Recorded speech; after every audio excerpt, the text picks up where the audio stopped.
Medias Kaharata Natkunda uri umyishingiro kazahabwa district ya Rukungiri najirangwa abana bababire nibatambura ingendo ningwa barukuronda amaizi niyo nshonga habuncyashazire mu kubahereza tanka kandi yashaba bashomesa n'abantu kukwata kurungi tanka eje Akijaha nashanga abana nibatambura ingendo ndingwa kuza kutaha amaizi babarya ishomero kandi nindeba environment nayo eyongera kubambira ubwire nazayo kandi ko kumutuye muhura ndo kugaba tanks erizona basa kubaretera tanka yabo ibashabire kurabira mu office yanje amurundo nugugumwe Kaharata yongire yahega baziro kurebera abana babo kurungi bakabakuza bine mico mirungi kandi abaziro nekitushagara abana niba mu kitando basoshabira umwana wawe nombe kacibya hanze omushabire migisho mukwateho babazire hamwe n'abashomesa basimira habwo buhezo bahirwe bamusima munonga habwo kutuletera tanka y'abana bishomero bitu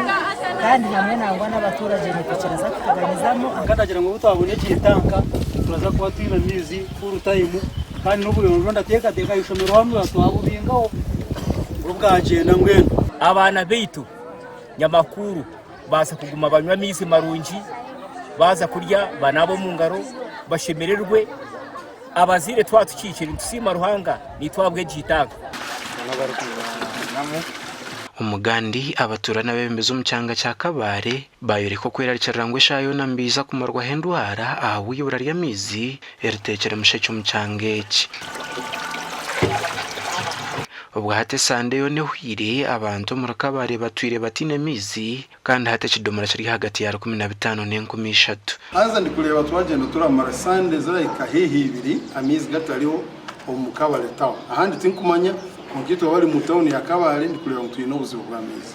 so nabwo eco ebizibu ebyabantu bine nibihango okukira munonga warakora business waba nokora business utina mizi noteka kureba ngo wagaronda wagatunga udafuna wano bitalo daveri waseri bagaja kumugera oshitege kati dushango buzibu amani ransonga abageta kumagaji wasete oshitege wenjire bakamu no turatura relying amaizi ga national water turetenga no kugereza resources zitukuranguza abasa gukora kugira ngo ibura ry'amizi keri ryabagabo abantu babibini alternative n'ingashi eba basa kwirukira Patrick Otimu or manager wa National Water and Sewage Corporation hawe tajeri ya Kabare nagira ngo bakatunga buzo mpipe rukureta amizi okuruga hamwanya gabo gwa bunyonyi. One of the pumps we have rely on was one of the ones that was affected,